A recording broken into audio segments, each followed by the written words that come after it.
Okay, thanks for being here to tell our story. Fourth year now, and really looking forward to Friday.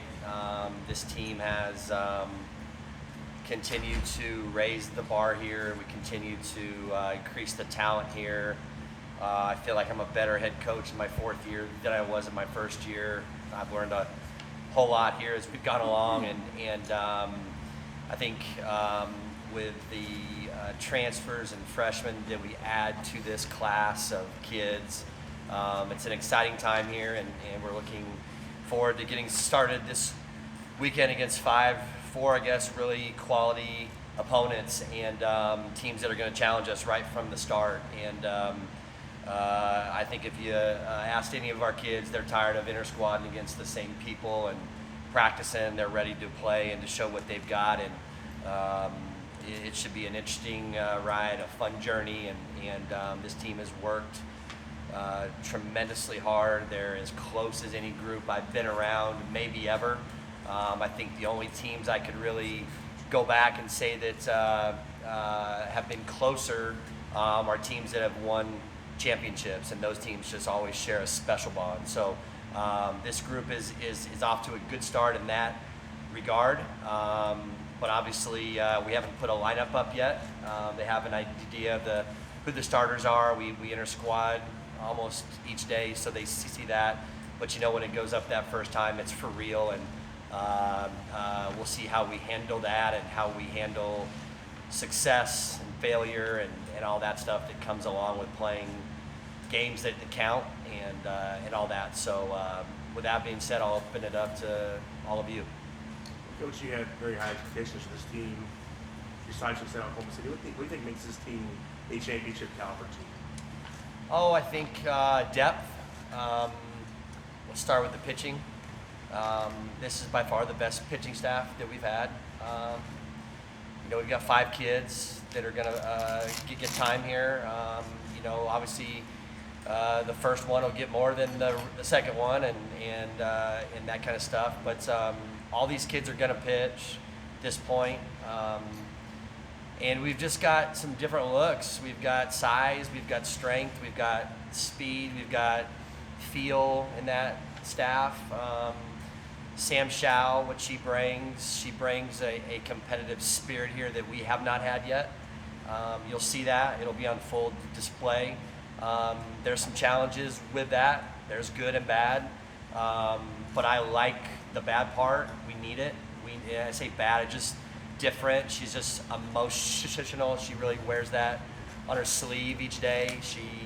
When things are going well, she rides that wave, and when things are not always going her way, which they do in our game, she has a tendency to show that as well. So that's the one thing that we've been trying to really coach her up and also embrace that. It comes from one spot, winning.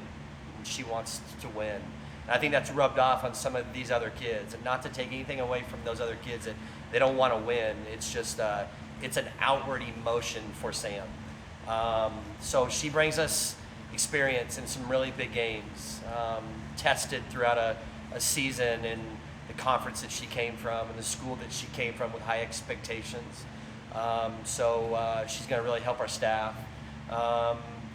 Logan Sibanek just continues to grow here. I can just think back to the first time I saw her throw, and I knew that eventually she would be a kid that was going to help us. I don't know at that point if I knew that it would be in this role, how good she's gotten here under Coach Jeff, and the strength under Coach Wes, and the competitiveness that she's really embraced and taken on. It's taken on a whole new life.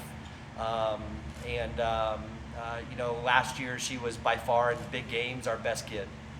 She completely shut down OU and UCLA, two of the best offenses that we faced all of last year.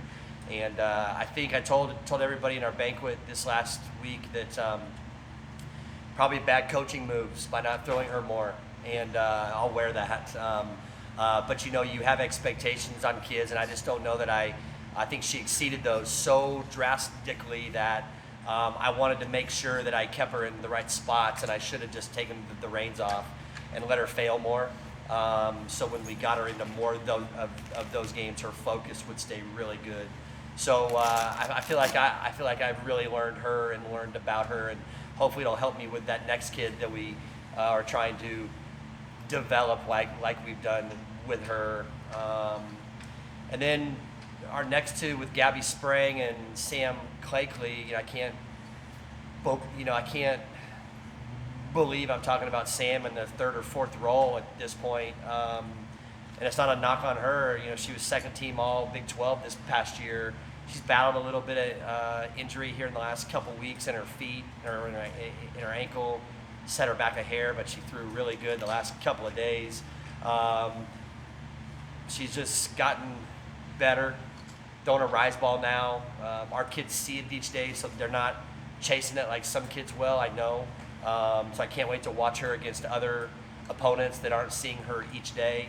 But she's really improved. We've got, last year, her and Coach West they put on a lot of strength. She's down about 9 pounds from last year.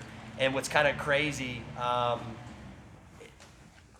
she's just a ball of muscle. She's fit. She was fit last year as well, but maybe didn't carry that extra weight as well. And so Coach West and her talked, and they got her back down about 8 or 9 pounds, and she obviously still looks great. But I think she's pitching at that weight a little bit better than she pitched at last year's weight. So excited for her. It's exciting to see kids that are willing to make changes, and in no way, shape, or form, she's not like me. It's not like weight she needs to lose. She looks great. This is talking about performance and performing at the highest level that she wants to. So I'm curious to see how that's going to play out for her. And then Gabby Sprang, maybe the kind of the missing link here in a way. She's a kid that when she trots out to the circle, you kind of go, whoa, who's this? It's 6'1", it's left-handed, it comes out pretty firm, it drops pretty hard, starting to get a changeup, starting to believe in that changeup, and starting to throw strikes. She came to us where a year beforehand, she was the number 3 player in her class in the country. Got a chance to recruit her at the University of Florida. We missed out on her. She chose a different school in Tennessee, and it crushed me. I thought that we had her there, and I felt like we would have been the right fit for her. And Tennessee just didn't fit her eye after a year. So we felt like we had some rebuilding in the emotional and the mental part. The tools are there. She had some mechanical things that she needed to work through, and it still comes back every once in a while, and she'll throw some pitches that you say, how did that just happen? Balls would go off a backstop or go into the on-deck circle. It's kind of like Bull Durham in a way. Not very often, but it comes out every once in a while, and she's now at a point where she can just laugh and adjust right away, and super excited about her and what she's done. And she's got 3 years left, so we're gonna ease her in, but I'm not gonna make the same mistakes I made last year with Logan. If those kids are going well, we're going to keep running them out there and give this team the best chance. And then Kelly Maxwell's a freshman who's gotten a ton better here, but struggling to get mound time because so have those other kids. Mm-hmm. And so being a 5th kid, she's going to get time. She's left-handed, Houston, tough, competes.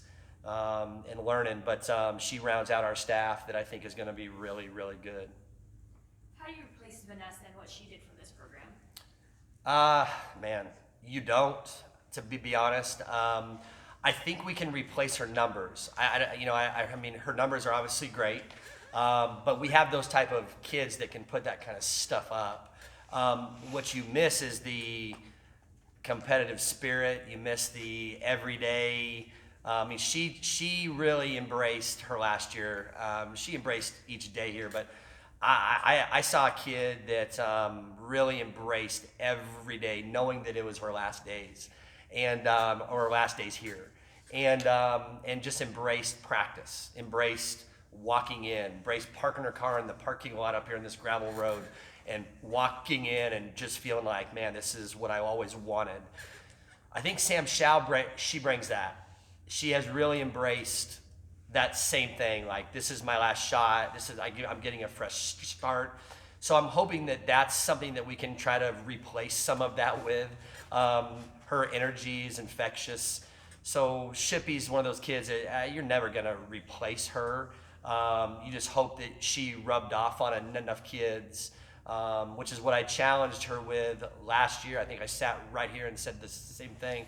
If you try to have the year that I know that you want to have, and you're trying to get a hit every at bat, it's going to be a long year. And you have to put your worth into what your legacy is going to be here. And I think she did that well. And I think that will carry on. And I think we have a lot of kids who miss her, but are trying to carry that torch. With the pitching that you talk about, do you have to sort of adjust your mentality and how you handle a pitching staff rather than maybe things how it's been in the past? Yeah, I think we do. I think I've laid in bed at night and imagined 4 kids throwing in one game, not because we're not throwing well, but because we have options, and because we have maybe some matchup things against certain teams, and we may want to. The thing that we really have that we haven't had is we have a pitcher who hits, and that's Shao. And so we have some crazy rules in our game about re-entry and the DP and the flex and all these things that this is the first year I've had to know what those are and really know what they are, really know how to use those. And I'm sure I'll mess that up once or twice, but we'll learn. That just takes time. I've spent a lot of time with some people who have had the same thing, talking about how they use it, how you start your lineup, how you start all this kind of stuff. Like, we're gonna put out some crazy lineups when I give them to John each day, but he's gonna know that Taylor Lynch is not gonna pitch. You know what I mean? That's just where she may start, and then I'll make the changes at home plate, or whoever it might be. So there are some challenges there, but we really do have kids that need to pitch a lot. And so we've talked to our kids about this. We may take you out even when you're going well, because we got to get this girl in. We got to get her work. And I think what it'll do is it'll really set us up for postseason play. I really do. We're not going to have to, at least up front, rely on one kid to carry the weight. And when you do that, a lot of those teams tend to run out of gas late. And you can get to the final deal, but I don't want to just get to the final deal. I want to win the final deal. And so to do that, you've got to get 3 kids, maybe 4, prepared to pitch. And if you look at some big time runs late by some teams, they brought in a 3rd or a 4th kid that have pitched big innings late to win games. And so I think we've got that. And I'm excited about that. With Taylor, she said, go ahead and go first. Taylor said she's going to be able to go run the base pass, and she's feeling pretty good on that knee. What are you liking about how she's coming into this year, and what do you see her role kind of being in the order? You know. Yeah, I don't even look at her as hurt, to be honest. I think that probably happened about a week ago.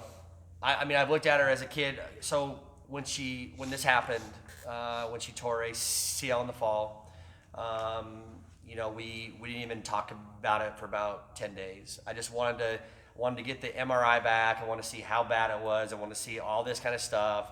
I've been through it enough now with a couple kids as a head coach, and I'm like, can't change it. So I got to figure out how I can spin this in her mind, how I can spin this to our team, because what I learned with Bayless last year when she had gone down is, the impact that had on our team. I didn't know that. Didn't know the emotional impact. So I was like, okay, I'm going to really watch us, because we count on her. She's hit 2 in our lineup now this will be her 4th year. So that spot's like ironclad, So I really watched our team, watched the way that they handled that. Thought it was very, very mature. Part of that was depth.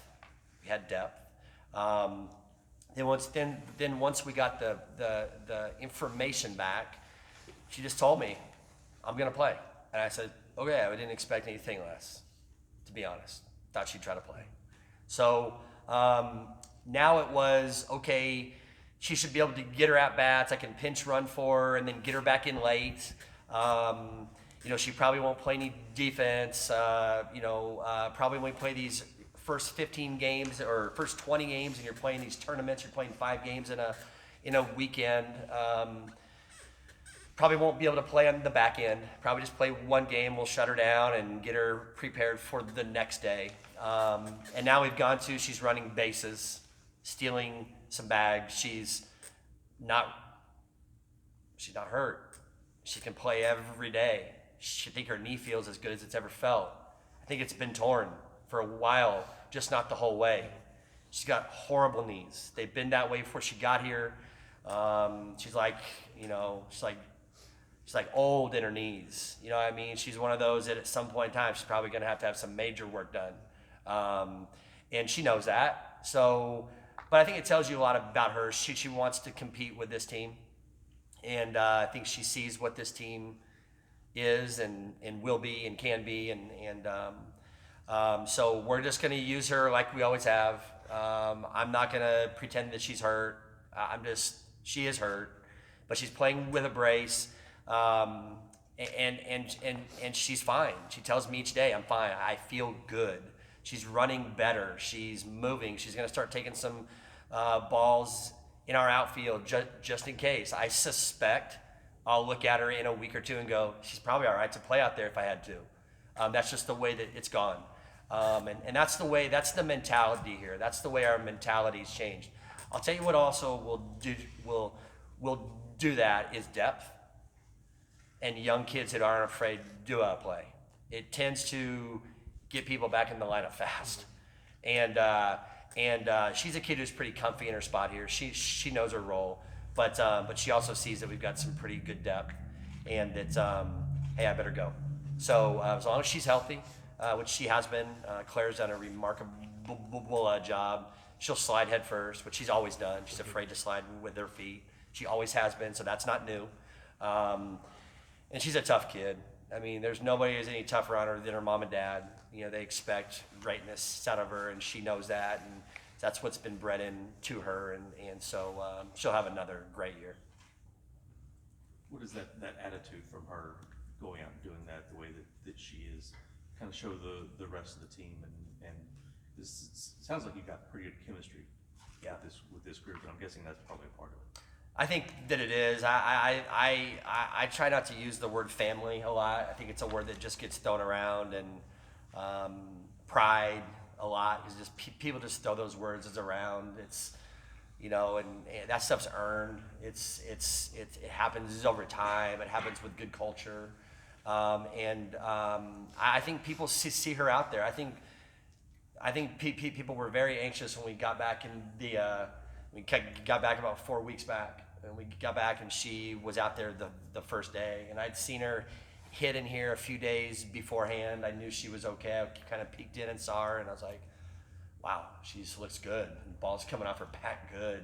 And I think at first we tried to kind of tell her this is what you're going to have to be. And then we kind of looked at her as she was going through her stuff going, why are we telling her what she needs to be? Let's let her show us what she's going to be.